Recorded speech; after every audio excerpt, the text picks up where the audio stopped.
Hoy toca hablar de el sobrino favorito de Carlota y uno de los reyes más importantes que ha tenido Bélgica.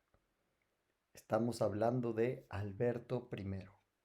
Bueno, Alberto I fue hijo del hermano de Carlota, pero no de Leopoldo II, que solo tuvo un hijo varón, que falleció cuando era muy niño. No, Alberto I fue hijo del hermano favorito de Carlota, de Felipe, el conde de Flandes. Este niño nació el 8 de abril de 1875, 8 años después de la caída del Segundo Imperio Mexicano y cuando Carlota pues ya llevaba varios años viviendo en Bélgica, primero en el castillo de Tervuren, un castillo medieval que se había quemado, y en estos años es cuando llega a vivir al castillo de Bouchoux o Buhaut, dependiendo si lo quieren pronunciar en flamenco o en francés. Bueno, pues este niño fue hijo de Felipe, que era el único hermano con el que Carlota tenía una relación bastante amorosa y que la había cuidado casi personalmente desde su llegada a México. Felipe se había casado con una princesa alemana, María de Hohenzollern-Sigmaringen. Por lo menos así se pronuncia en español. Disculpen mi alemán, que obviamente es casi inexistente. Pero bueno, esta mujer había nacido en 1845 y se había casado con Felipe nada menos que en abril del 67, justo el año que Carlota había regresado, un año después de que Carlota había regresado a Europa y cuando estaban a punto de matar a Maximiliano. Pues bueno, con María Felipe había tenido varios hijos e hijas. El príncipe Balduino, que en este entonces todavía vivía y también fue uno de los sobrinos muy queridos de Carlota, pero que va a morir trágicamente a los 21 años en 1891. Y de no haber muerto, él habría sido el rey de los belgas. Pero bueno, no fue así. También habían tenido varias hijas, Enriqueta de Bélgica, que de hecho nació con una gemela, Josefina María, pero la gemela vivió solo unos meses, no sobrevivió. Otra tragedia en la vida de Carlota, como si le faltaran. Enriqueta sí llegará hasta la edad adulta, de hecho va a vivir hasta 1948 y tiene además otra hermana, que es Josefina Carolina, que también va a ser una de las sobrinas favoritas de Carlota y también va a vivir muchos años hasta 1958. Por una extraña razón, es muy curioso, pero casi todos los Sajonia-Coburgo-Gotha morían en enero. Por lo menos los de esta sección, esta rama de la familia, los Sajonia belgas, la familia real belga, muchos murieron en enero. Tal vez se deba al clima horrible que azota a Bélgica durante los inviernos y que hace que las personas pues mueran de neumonía, de influenza, porque Balduino muere en enero. También Josefina María va a morir en enero y también en enero va a morir Josefina Carolina.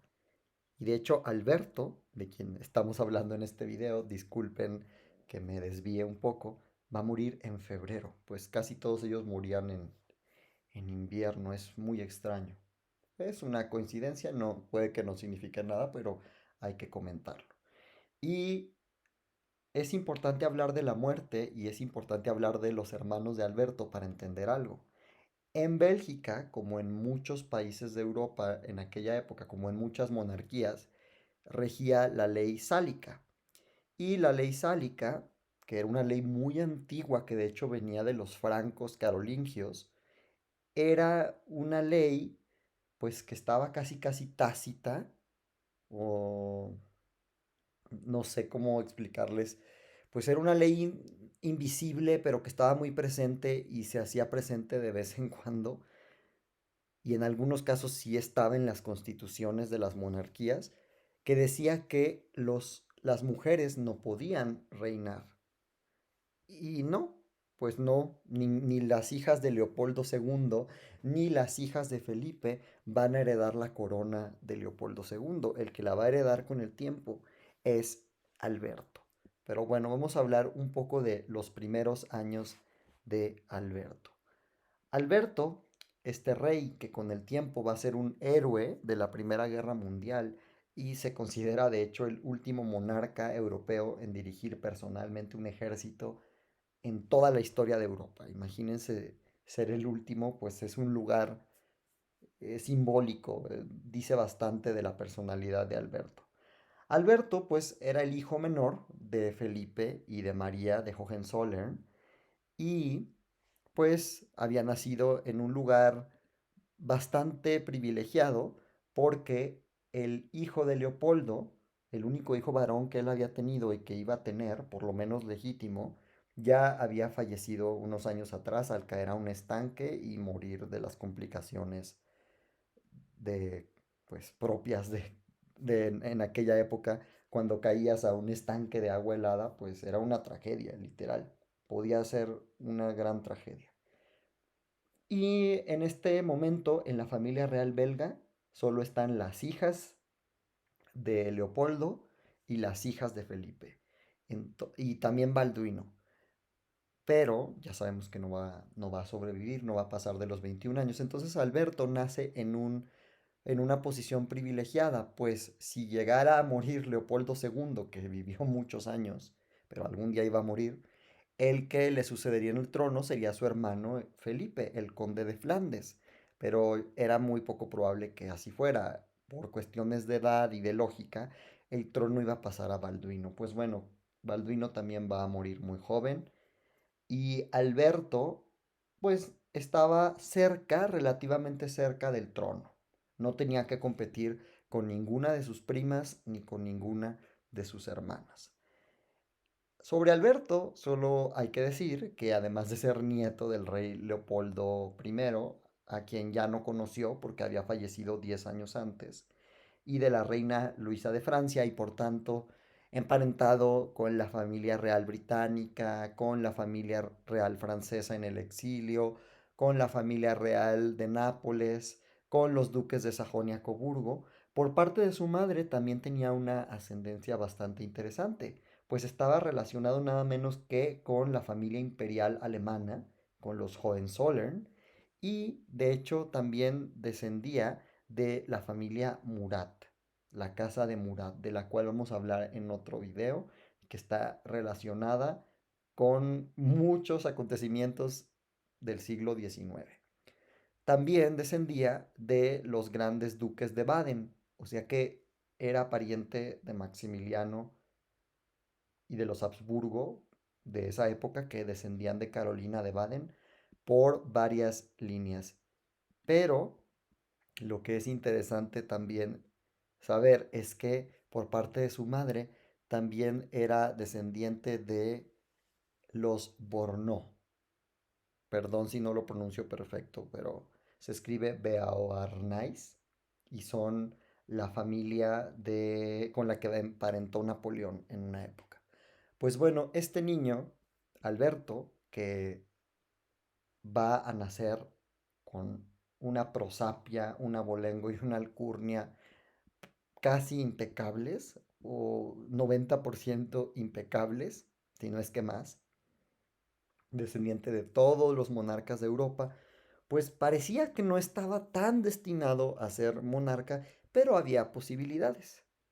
Este niño va a ser la adoración de Carlota, que lo va a visitar muy seguido porque un error que cometemos es imaginarnos que Carlota solo estuvo encerrada en el castillo. No, está documentado, hay fotografías, Carlota paseaba por la ciudad, no pasaba muy a menudo y con los años dejó de pasar, pero paseaba, acudía a eventos, bodas, funerales, bautizos y ciertamente estuvo presente en el bautizo de este niño que se llevó en la Catedral de San Miguel y Santa Gudula. Pues Carlota lo va a adorar, es el más chiquito, es el menor de sus sobrinos.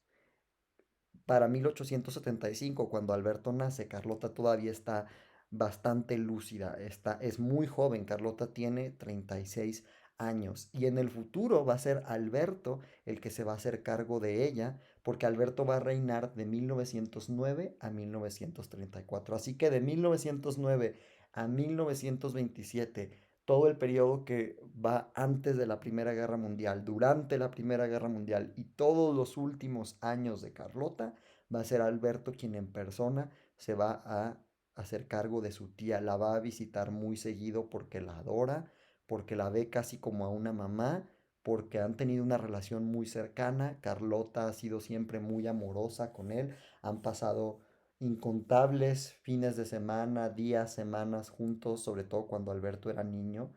Ha visitado a su tía constantemente, ella lo ha colmado de besos, de abrazos y de regalos, obviamente con una salud bastante delicada, y también Alberto ha presenciado con mucho dolor muchos episodios de la locura de Carlota y de su depresión y de cómo con los años se va oscureciendo cada vez más y cada vez son más frecuentes sus ataques, sus histerias, sus intentos de escapar, su agresividad.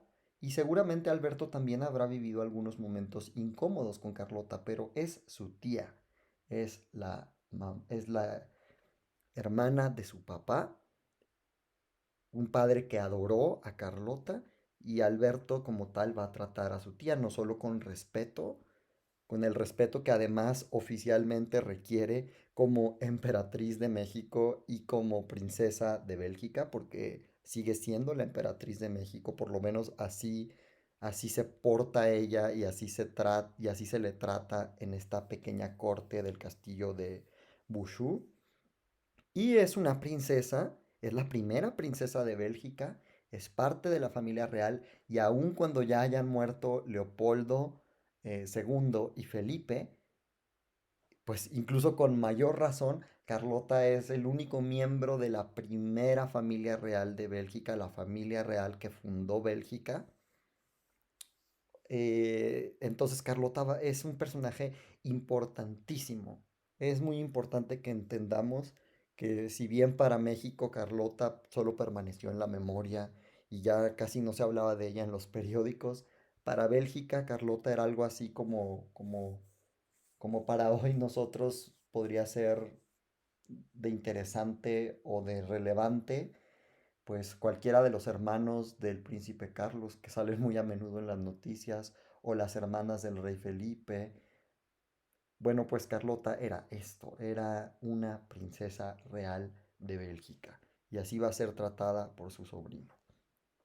Pero bueno, continuemos con Alberto porque hay mucho que decir de Alberto. Alberto, que va a ser el que va a tener que lidiar con la complicada invasión de Alemania a Bélgica durante la Primera Guerra Mundial, que va a durar 4 años y que se conoce como la violación de Bélgica porque literalmente violaron a todas las mujeres. Fue una invasión horrible donde de verdad hubo masacres, robos, saqueos, destrucción, incendios. Bélgica de verdad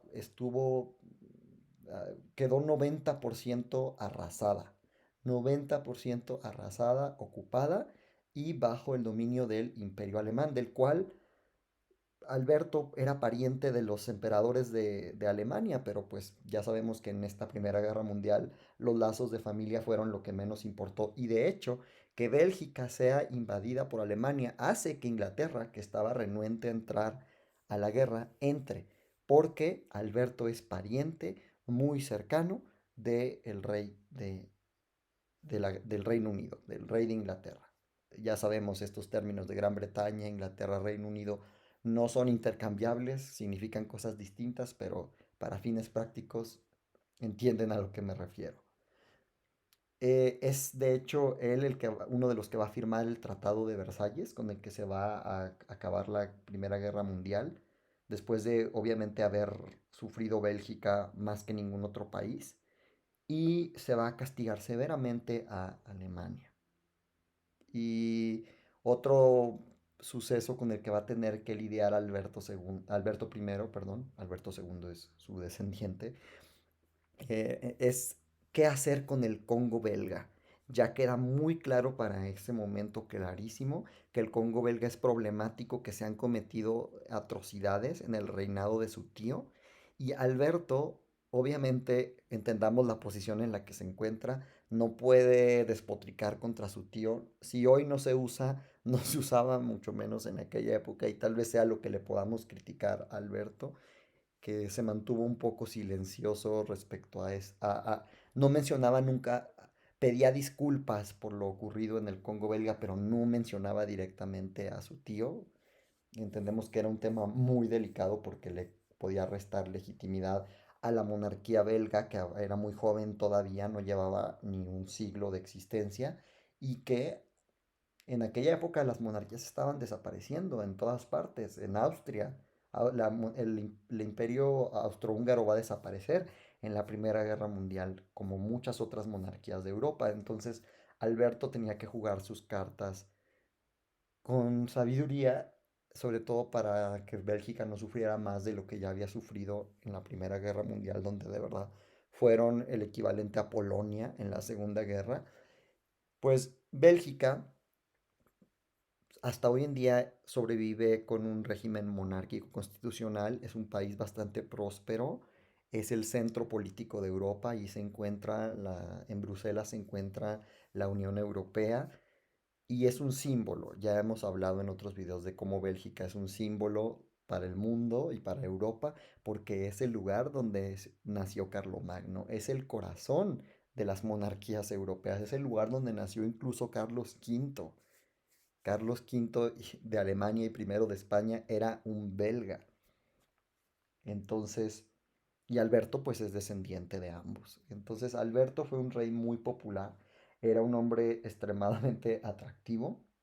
De verdad, tanto hombres como mujeres no podían dejar de reconocer su imponente presencia, su carisma, su humanidad y fue muy diferente a su tío Leopoldo. Obviamente fue criado por su padre, el conde de Flandes, que era un hombre no solo inteligente, sino bastante noble y, y parece ser que supo desde muy pequeño Alberto que tenía que educarlo para la posibilidad, para la eventual posibilidad, bueno, era posible ya, pero para la eventual coronación o entronización de Alberto en Bélgica, como sucedería. Alberto, pues obviamente tuvo que enfrentar no solo la Primera Guerra Mundial, sino este controversia sobre el Congo belga, sobre todo cuando se forma la Liga de Naciones, acabando la Primera Guerra Mundial, y inmediatamente la Liga de Naciones le plantea a Alberto qué va a pasar con el Congo belga. Es una posesión ultramarina, es una colonia del Reino de Bélgica. ¿Qué vas a hacer? Entonces, pues bueno, entre qué va a pasar con el Congo belga y qué va a pasar con Ruanda, Urundi, Alberto está muy complicado en aquella época. Tiene además que reconstruir Bélgica desde cero casi, porque les dije que el 90% de Bélgica quedó destruido. Y de verdad, si ustedes hoy van a Bélgica y lo que vean que sea antiguo, de verdad es porque sobrevivió de milagro o fue reconstruido o restaurado con mucho dinero, porque siempre ha sido un país bastante rico, precisamente por el Congo belga durante una época, pero hoy en día porque es un país que se administra bastante bien. Entonces, de todos modos, es una región muy rica, es un país pequeño en comparación con los que lo rodean, Francia, Alemania, Reino Unido, que lo tiene enfrente, pero es un país, pues como es pequeño, es fácil de administrar y además se encuentra en una región donde hay muchas minas, donde hay carbón, donde ha habido siempre bastantes recursos. y hoy en día pues Bélgica es un referente en casi todo. Pero además le va a tocar a Alberto en sus últimos años antes de morir, los 5 primeros años de la Gran Depresión económica que empieza en Estados Unidos y obviamente se contagia a todo el mundo y que de hecho va a generar la Segunda Guerra Mundial. Pero Alberto ya no va a alcanzar a ver la Segunda Guerra Mundial porque muere en 1934. Y de hecho muere en un accidente de montaña. Muere de una forma totalmente hasta tonta para un rey que había sobrevivido a tantas cosas de una manera muy trágica. Va a morir con 58 años y va a ser sucedido en el trono por su hijo Leopoldo III. Va a elegir el nombre de Leopoldo, hay que seguir con la tradición. Pienso que más bien perdón, pienso que recordando a su abuelo Leopoldo I, más que a su tío Leopoldo II, obviamente. Pues es que Alberto resulta que era un apasionado del alpinismo y va a morir practicando alpinismo después de haber sobrevivido tantas cosas. Obviamente, de hecho, siempre van a existir las teorías de conspiración de que alguien ahí hizo algo para asesinarlo, ¿no? Porque el mundo se va a impactar cuando se sepa que este rey murió practicando alpinismo en la región de las Ardenas, cerca de Namur, en Bélgica, que de hecho esta región había sido crucial en la Primera Guerra Mundial y va a volver a ser crucial en la Segunda Guerra Mundial. Bueno, pues en esta región montañosa, muy peligrosa, va a morir Alberto, que era un experto alpinista. Entonces también como que no se entendía por qué había muerto, qué error había cometido. El mundo va a sufrir mucho su muerte porque Alberto era de verdad considerado un monarca ejemplar, un líder internacional, un hombre valiente que había en persona, se había puesto al frente de su ejército durante la invasión de Alemania y había vencido a Alemania a la larga. Entonces era uno de los victoriosos, de los víctores de la Primera Guerra Mundial. Mucha gente va a empezar obviamente a cuestionar la versión oficial de su muerte y van a decir que a lo mejor se suicidó o incluso que fue asesinado porque de verdad hay muchas inconsistencias en cómo se reportan las cosas, cómo llega el reporte de sus allegados, el reporte oficial de cómo murió. Y muchos van a decir que ni siquiera murió escalando, que lo mataron y fueron a depositar su cuerpo allí. Muchas de estas hipótesis obviamente van a ser investigadas y hasta hoy hay novelas, libros, documentales que hablan del tema. Algunos los pueden encontrar en YouTube. Sin embargo, muchos historiadores hoy en día también pues dicen que no, que esto es esta tendencia o fascinación, sobre todo a raíz del siglo XX, de especular sobre todo y las teorías de conspiración. Los historiadores opinan que no. Algunos dicen que pues se tomó de una piedra y la piedra se deslavó, o sea que hubo un deslave, un error que puede pasarle a cualquiera. Tomas una piedra, tu peso es demasiado y se viene abajo. Y otros dicen que la piedra donde estaba colocada la cuerda que iba usando para escalar, pues estaba rota y que cayó de aproximadamente 20 metros. Pues el que cae de 20 metros muy difícilmente sobrevive, más bien no sobrevive. En el 2016, de hecho, con dinero y con apoyo del gobierno belga, para ya acabar con estas teorías, se pagó una investigación en la que el experto forense y experto en genética neerlandés, Marten Larmusa, y otros colegas de la Universidad Católica de Lovaina fueron al lugar y recolectaron, imagínense, todavía estaban ahí, recolectaron ADN de algunas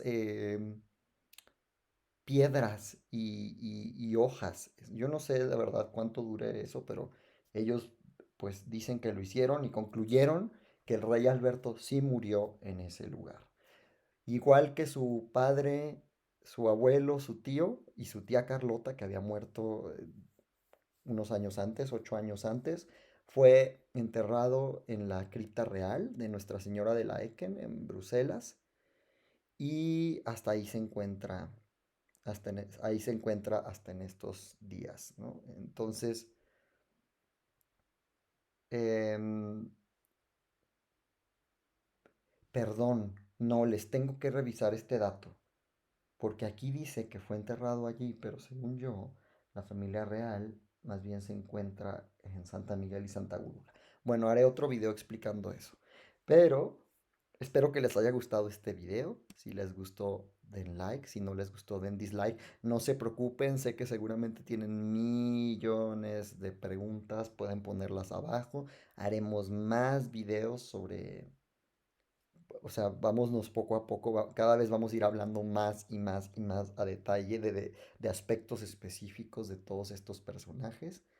Pero me habían pedido mucho este video sobre los sobrinos de Carlota y quise dividirlos. Mejor empezar por Alberto primero, que fue un rey. Entonces, si les gustó el video, den like. Si no les gustó, den dislike. Y solo para como para darles algo extra y que no se vayan con mi típica despedida de siempre de comenten, suscríbanse, les comento que Alberto fue padre de Leopoldo III de Bélgica, que fue rey de 1934 a 1951 y era considerado en su época el hombre más atractivo del mundo. Ya hablaremos de él en otro video. Fue también padre del príncipe Carlos, que heredó el título de conde de Flandes, que es el título que tiene siempre tradicionalmente en Bélgica el hermano del rey. Y también fue también fue padre de María José de Bélgica, que fue reina de Italia y que de hecho tiene descendientes nacidos y que viven en México. De eso hablaremos en otro video. Gracias.